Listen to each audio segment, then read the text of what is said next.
주님 평화. 여러분, 누군가 내 살을 딱 때리면 자국이 남아요. 그죠? 그리고 그 때린 곳이 더 강하게, 충격이 더 강하게 전달되면 이제 안에 이제 핏줄이 터지거나 그랬을 때 어떤 게 생기죠? 이렇게 멍이 생겨요. 이렇게 멍이 생기기도 하죠. 그 멍이 생기고 나면 그 멍이 언제까지 있냐면 그 안에 핏줄이 이제 다 피가 잘 출혈이 멈추고 회복이 될 때까지는 그 멍 자국이 남아 있어요. 그죠? 여러분 지금 몸 구석구석 어디 살펴보면 살면서 나도 모르게 침대 모서리라던가 책상이라던가 아니면 어디인가에 이렇게 가다가 부딪혀가지고 생긴 그런 멍들이, 멍 자국들이 있을 수도 있습니다. 이렇게 눌러보면 또 아프죠? 그 중요한 건 그 멍이 보기는 좋지 않지만 없는 것보단 있는 게 나아요. 왜? 거기가 다쳤다는 거를 멍을 통해 우리가 알 수 있는 거잖아요. 멍이 없으면 안에서 상처가 났는데 내 출혈이 났는데 그게 이제 겉에 보여지지 않으면 그게 안에서 골물 거 아니에요. 치료를 안 하면. 우리가 여기 멍이 있으면 뭐 약을 이렇게 바른다, 연고를 바른다던가 해서 치료를 할 텐데 그게 안 보여. 예를 들면 우리가 머리에 뇌에서 출혈 생기면 우리가 겉으로 보기에는 그걸 알 수가 없기 때문에 그냥 아무렇지도 않게 지내다가 죽을 수 있잖아요. 그죠? 큰일 나잖아요? 마찬가지죠. 이 멍이라는 표식이 없으면 내가 여기 다쳤는지도 모르고 있다가 만약에 그 염증이 속으로 파고 들어가서 뼈를 건들기라도 하면 수술을 해야 될 수도 있고, 예, 그런 더 큰 고통을 받을 수가 있겠죠. 그러니까 어떻게 보면 이 멍은 나로 하여금 내가 상처받은 것, 아픈 것을 잘 알아차리게 해주고 또 거기에 내가 집중적으로 케어할 수 있도록 해주는 되게 순기능을 해주는 거예요. 그죠? 순기능. 보기에는 막 딱 보면은 짜증도 나고 그때 부딪혔던 거 기억도 나서 화도 나기도 하고 그러겠지만, 예. 사실 오늘 그 예수님께서 이 바리사의 율법 학자들한테 이 회칠한 무덤이라는 말씀을 하시잖아요. 이 무덤들이 바위로 이렇게 동굴에 시신을 안장하고 바위로 가려놓고 그렇게 놔두다 보면은 거기에 이제 풀도 자라고 나무도 자라고 하면서 어디가 무덤인지 어디가 땅인지 모르게 구분이 안 되니까 거기다가 회칠을 착 해가지고 요즘 말로 말하면 라카칠 하는 거죠. 라카칠 해가지고 여기 무덤이다 표식을 해주는 거죠. 왜냐면 무덤은 어쨌든 또 죽음이기 때문에 저주의 상징이고 사람들이 무덤 근처에 가지 않도록 하기 위해서 그런 표식을 해주는 건데, 예수님이 너희들은 회칠한 무덤이다 라고 얘기한 것은 왜냐면 사람들을 율법을 잣대로 의인과 죄인으로 구분해 버리는 거예요. 그리고 그 법대로 된다면 죄인들은 다 구원을 못 받는 사람들이란 말이죠. 지옥 가는 사람들이에요. 그들이 그렇게 표식을 해버린 거예요. 다 회칠한 무덤처럼 표식을 해버렸어요. 그래가지고 하느님에게 접근을 할 수가 없게 만들어 버린 거예요. 사람들이 생명으로 접근하지 못하고 그저 그냥 무덤, 죽은 사람들처럼 살아가도록 만들어 버린 거죠. 예. 기계적인 거잖아요. 기계적인 삶은 살아있는 삶의 삶이 아니잖아요. 예? 우리가 이 시간표를, 타임테이블을 만들잖아요. 방학 때, 어렸을 때 그런 거 만든 적 있죠. 요즘은 그런 거 잘 어른 되면 안 하지만 아이 때는 시간표 만들어서 몇 시에 일어나서 몇 시에 밥 먹고 공부하고 그거 지키려고 만드는 거 아니잖아요. 보통 작심삼일이고 그거 대부분 그거를 철저히 지키는 사람은 거의 강박증인 거고 거의 뭐 그거는 안 지키려고 만드는 거예요. 원래 얼마큼 늦게 안 지키느냐가 이제 차이일 뿐이지. 자, 이런 걸 만들지만 그게 우리가 다 지키지 못하는 것처럼 사실은 율법도 그래요. 뭐 그거 다 지킬 수가 없어요. 지킬 수 없는 법을 만들어 놓고선 사람을 비난하는 거죠. 그 단죄하고. 네, 기침을 하느라 잠깐 멈췄습니다. 예, 그런 거예요.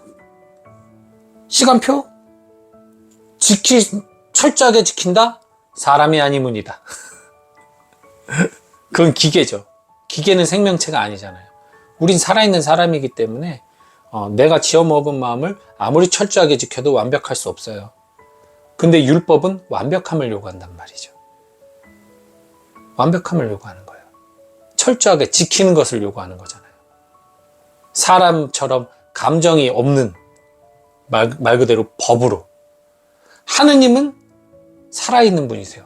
그렇기 때문에 하느님의 법은, 하느님의 말씀은 살아있어요. 즉 그대로 지켜야만 하는 그런 룰이 아니라 마치 아버지가 우리에게 이야기하듯, 선생님이 우리에게 이야기하듯 우리들이 보다 더 행복하게, 기쁘게, 감사하게 이 세상을 살아가도록 도와주는 그러한 조언이며 그러한 초대예요. 그렇기 때문에 우리가 그것을 응답할 때는 지키려고 응답하는 것이 아니라 주님과 함께 기쁘게 살기 위해 응답을 해야 되는 거예요.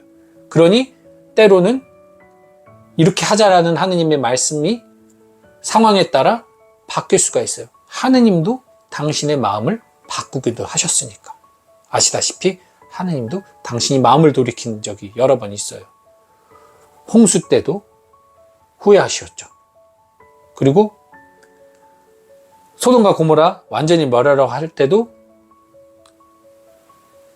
아브라함의 제안을 듣고 하셨어요.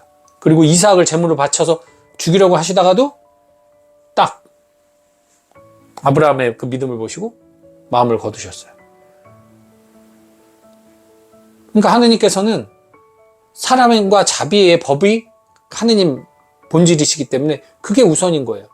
그 이후에 나온 것들은 그 사랑과 자비의 법에 의해, 그 본질에 의해 바뀔 수가 있는 거예요.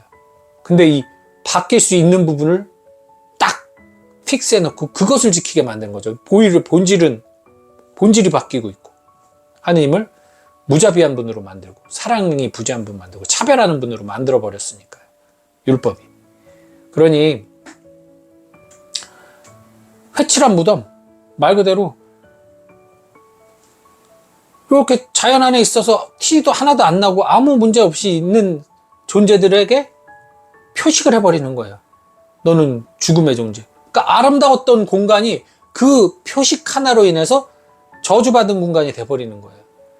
우리들이 신앙인이잖아요. 우리들이 기쁘게 살 수 있어요. 감사하면서 살잖아요. 즐겁게 살잖아요. 근데 지금 여러분 그렇게 살고 있는데 여러분 안에 분노가 없어요? 상처가 없어요? 아픔이 없어요? 미움이 없어요?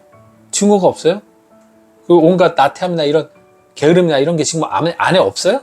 있잖아요. 우리 살면서 그게 그러니까 나오잖아요. 있으니까 술술 나는 거. 없는데 갑자기 나타나는 게 아니잖아요. 안에 그런 감정들이나 생각들이 있어요. 하지만 우리가 하나님께 감사하고 또 기쁘게 생활하고 열심히 살아요. 내가 그런 걸 갖고 있는 더러운 놈이라고 생각한다면 아마 기쁠 수가 없고 행복할 수가 없을 거예요. 끊임없이 계속 고통을 받고 괴로워할 거예요. 근데 아니에요.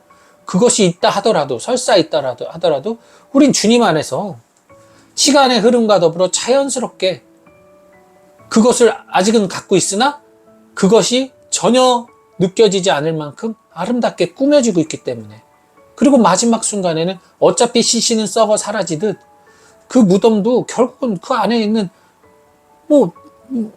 시신이 없어져 버렸으니까, 흙으로 돌아갔으니까 그건 이제 더 이상 무덤이 아니거든요.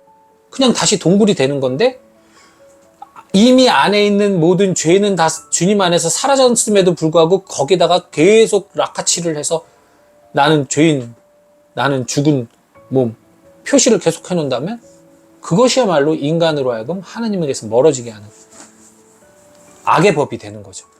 그런 악의 법을 만들었다는 거예요. 그러니 우리 주님 안에서 정말 우리 사부님 자유롭고 얼마나 행복하세요. 우리 그런 주님 안에서 자유로운 삶을 좀 사셨으면 좋겠어요. 우리의 죄는 주님 안에서 그렇게 시체가 썩어 사라지듯 사라지게 돼 있습니다.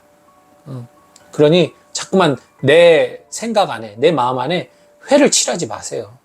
자꾸만 나를 되게 다니 내가 노력하지 않았기 때문에, 내가 성실하지 않았기 때문에, 내가 부족하기 때문에 죄인이라는 그런 낙인을 찍지 마세요. 그것이야말로 진짜 오늘 예수님한테 홍군형 나는 그런 대죄입니다. 진짜 홍군형 나는 죄예요. 예, 그거 조심하시고, 또 하나는 그저께 제가 우리 수녀회, 거기 수녀님들 계시는 곳에서 봉사자분들 잘 알아요. 저도 거기 미사를 제가 자주 갔었으니까 그 봉사자분들하고 잠깐 점심 방송 녹화 전에 이야기를 좀 나눴어요. 이야기를 나눴는데, 나누고 이제 가려고 함께 엘리베이터를 탔습니다. 그분들 이제 퇴근하시는 거죠. 집에 가시는데 봉사 마치고. 근데 거기 모르는 분들이 두 분이 탔는데, 그 두 분이 제 이 유튜브 그 구독자신 거예요. 그래서 막 인사를 하시고 막 사인 받아야 되는 거 아니야? 뭐 이런 얘기를 하시는 거예요. 그래서 얼마나 감사해요. 지금도 이거 보고 계실 수도 있는데. 너무 감사해서 제가 이제 두 분께 안수를 드렸어요. 그랬더니 우리 원래 옛날부터 10년도 전부터 다 알고 계시던 그 자매님들이 어떻게 우리는 안수도 안 해주고 다른 사람들만 안수해주고 우리는 그렇게 같이 있는데도 안수를 안 해주느냐고 막 그러시더라고요. 그래서 제가 가서 옆에서 조용히 한마디 했죠. 가족끼린 그러는 거 아닙니다. 어? 그런데 그분들이 막 맞아, 그 말 들으니까 되게 미안이 돼요 막 그러는 거예요. 막 기분 좋아요 그러시더라고요. 예. 그 말 마치 약간 그 느낌이에요. 그 돌아온 탕자에서의 나오는 큰아들의 느낌인 거죠. 돌아온 탕자에게 아버지가 입 맞추고 껴안아 주니까 큰아들이 되게 기분 나빠하잖아요. 아버지는 나한테는 송아지 새끼 한 마리도 안 잡아주더니 동생만 한다고. 그분들은 제가 그날 처음 봤고 앞으로도 볼지 안 볼지 모르는 분들이에요. 근데 나에게 나 영상 보시면서 많이 위로받고 힘없는 분들이잖아요. 얼마나 고마워요. 그분들께 내가 감사의 인사를 드리는 건 당연한 거죠. 하지만 이분들은 늘 저와 함께 있고 저에게 많은 이야기를 듣고, 제가 그분들한테 강론도 많이 했었고 함께 하는 분들이기 때문에 안수 한번 주는 것보다도 더 많은 사랑을 나눴고 친교를 나눴단 말이죠. 여러분, 그러니까 누군가가 뭔가를 교회에서 더 받은 것 같고 그런 거에 부러워하지 마세요. 여러분들은 이미 하느님으로부터 너무나 충만히 많은 사랑을 흘러 넘치도록 받으신 분들이에요.